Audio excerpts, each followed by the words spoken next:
Some of you might remember a couple years ago, I had this great idea that I was going to do a series that basically was me amassing a bunch of axes, a bunch of Sloyds, a bunch of hooks, and saying which ones I'm willing to use, which ones are worth buying, I suppose.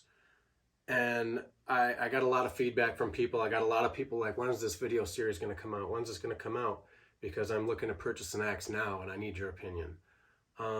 First off, my opinion is not the only opinion. This is based on a lot of factors. The weights that I like to use, weight of axes that I like to use, geometries of hook knives that I like to use, forms that I carve. So it's really, really super biased.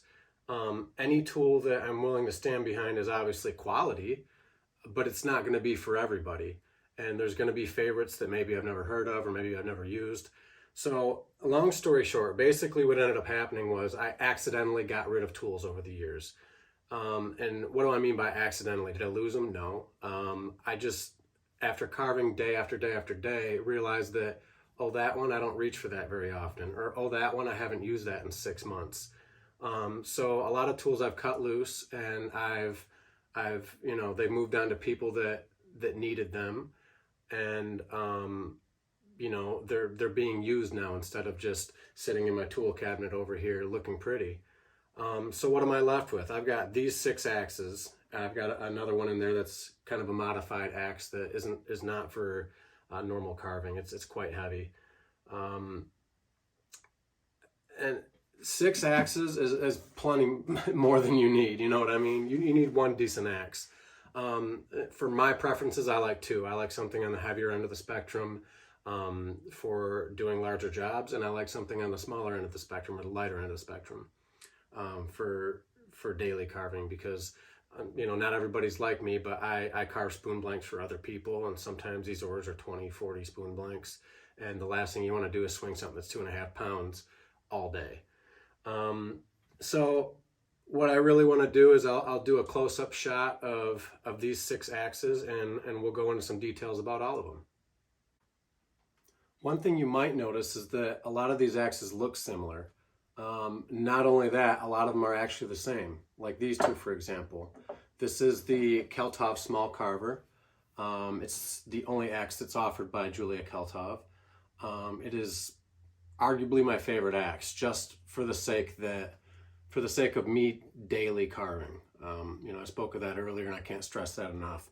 This might be too light for some people, but if you're swinging an axe all day, this is generally the one that I go for if I'm doing something like eating spoons or something small like that. It's small enough to be precision, while also being nice and aggressive. And you can really get a decent swing on this thing and take a lot of material off in one strike, which is what I love about it. So when I had an opportunity to get a second one, I did. And the reason behind that, again, is a production mentality. In the fact that if I'm working something like black walnut, which has a high silica content and is prone to chipping the edge of chipping your cutting edge, I can easily swap out to basically the same axe with a fresh edge. And everybody knows, or at least most of us know, that anything with a Scandi grind like this is subject to damage a little bit more than something with like a convex grind or something with a little bit more meat behind it. So this being a completely flat grind is something that, again, without a bunch of meat behind the cutting edge, it can fracture a little bit easier. So there's that. Again, maybe not the best idea to start with my favorite, but favorite's a subjective term. This is again my favorite for something to swing all day. And right next to that is this one from Jason Lonon. This one is just slightly heavier than these axes from Julia Kalthoff. And I don't know what it is about this axe, but the way it swings, it feels light in the hand, but when it digs into the wood, it seems like it's a much heavier axe. I think Jason's design on this is just, I think the balance is very, very good. It puts the weight right where it needs to be. And I think a comparable axe of the same weight, I think you might need to swing it harder to get as good of a bite. Some of that's going to come down to the angle that these are sharpened at too, and I'm not really sure what Jason sets his carving axe to angle-wise, but this is a very, very good one. I found myself recently reaching for this one quite a bit. Reason being is that I got lazy and both of these Kalthoff carvers were were in need of maintenance. So I reached for this one and I hadn't touched it in a while. And it brought back the same feeling when I first got this, and I was so surprised at how good it was. So I've actually been using this one quite a bit. These two here might look the same, but they're different. These are the, I believe, number 2 and number 3 from Soulwood Creations. The gentleman that owns Soulwood is Peter Kovac, and he is based out of the UK. I should mention that Jason Lonon here is based in the US, where I'm at, and Julia Kalthoff is in Sweden. What can I say about these? These are literally, Peter's axes are works of art. I mean, the head design is beautiful. It's got that classic beard shape that most good carving axes have, so that you can choke up in there and do really fine work. It's a pretty axe, but I mean, being pretty doesn't mean a whole lot if it doesn't do a good job. And let me tell you, this one does a good job. Both of these do. Why do I have 2? I actually used to have 3. But the lightest one moved on to somebody else because it didn't get used as much. And these two get used probably about equal, to be honest. I use these for bulk removal. A lot of times if I'm processing logs into billets, these will get used because it's got such a long cutting edge, and you know, a log is obviously starts big and starts down smaller, and I use any of these really longer cutting edge heavier axes for wood processing like that. But one thing that's really unique about Jason's handles, or I'm sorry, Peter's handles rather, is that each one of them, I don't know how well you can pick this up, each one of them's hand carved by Peter. And I'll tell you what, you might think this is a really curvy handle, and there's plenty of science behind it. And Peter's one of those guys that he really knows his stuff. He's been making these for a while, and he uses them in his own carving as well. And every curve is there for a reason. This curve down here, I mean, really puts the weight where it needs to be when you're really coming back to get a heavy swing on something. And it being, you know, a little closer to the beard here makes it so that you can do a lot finer work, but it still really packs a punch. I absolutely love these axes. Peter does an amazing job on them. And what else can I say? I mean, the grain orientation on his are phenomenal. He gets into some really fancy stuff that you won't see too many other axe makers doing, as far as wedges and chip carving the handles and stuff like that. And they're really just a treat to behold, and a treat to actually hold. Lastly, this is, many of you might be familiar with this. This is the Gransfors Bruk Swedish carving axe. Some people just call it the large carving axe. I think it's the 474, the model 474, if I'm correct here. Anyways, I've had this one for, I think, longer than any of these axes. And there's a reason I'll never get rid of it. It is, again, Swedish. It is tried and true. Many spoon carvers have this. And the weight, as well as the ergonomics of the handle, just make a great combination for bulk removal of material. This is the one that I use the most when I'm processing wood. I might just be trying to debark logs. I might be splitting billets down into smaller billets. I might just be squaring billets up. But this thing is a monster. I think it's somewhere just under maybe 2.5 pounds or something like that total weight. I've opted for a carved handle on it because to me it offers a more positive grip when you're using it. It doesn't have the tendency to twist in your hand. And the heavier the axe head, I think the more likely it is to twist on you while you're swinging. So that's an upgrade that I did recently that I'm really enjoying, and has made me use this axe much more than I was before. I'm actually using it and just carving spoon blanks now as well. So there's a couple different varieties of axe head you can get with this. One is left bevel, one is right bevel, and one is, I don't know if they call it single bevel or, you know, asymmetrical bevel, but I have the single bevel, which means that it's basically flat on this side. And on the right side, because I'm right-handed, there's a nice fat bevel there. So if you were left-handed and you were wondering which one to order, I hear this question a lot. Left-handed, order left bevel. Right-handed, right bevel. There seems to be a lot of mystery around that, and truth be told, when I ordered this axe, I had to ask the same question from the Gransfors Bruk dealer that I got it from. So all these are wonderful axes, and I absolutely adore using all of them, for different reasons even.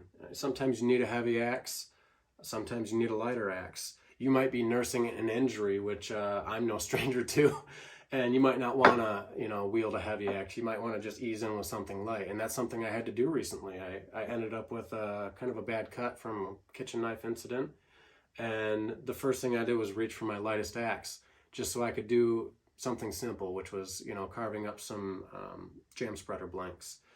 I didn't feel totally confident that I could, be swinging like a crazy person with a heavy axe. So I said to myself, what can I do with my time? How can I be productive? And these little Kalthoff axes made it so that I could, do something productive that day. Maybe I'll take you in for a close-up on each one of these, and then I'll just give you my closing thoughts.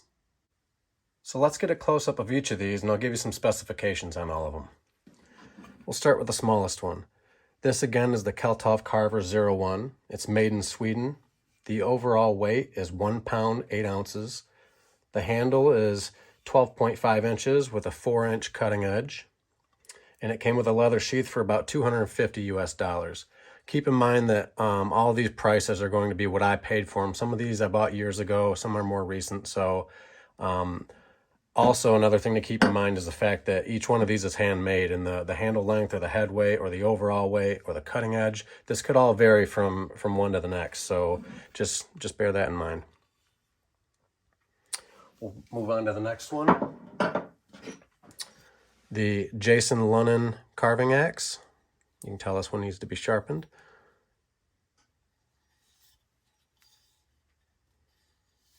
Nice positive grip on this handle. This one is made in the United States of America. The overall weight is 1 pound, 12 ounces. The handle length is 12.5 inches with a 4 1/8 cutting edge. And this came with a leather sheath for around $200 US.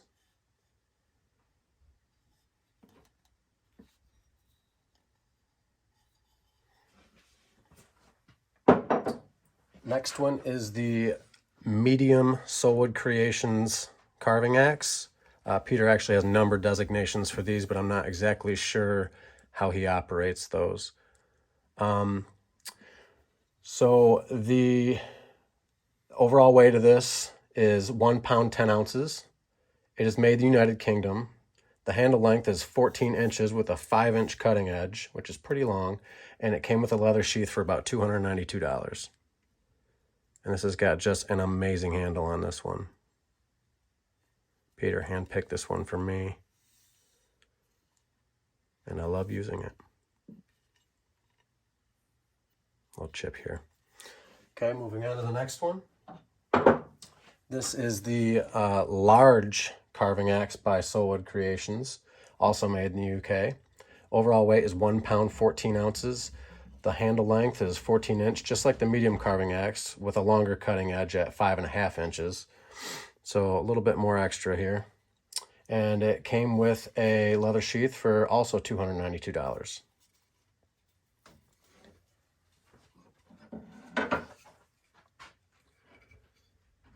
The Gransfors Bruk Large Carving Axe, or Swedish carving axe. The number on this is the model number is actually 475, I believe. This is made in Sweden.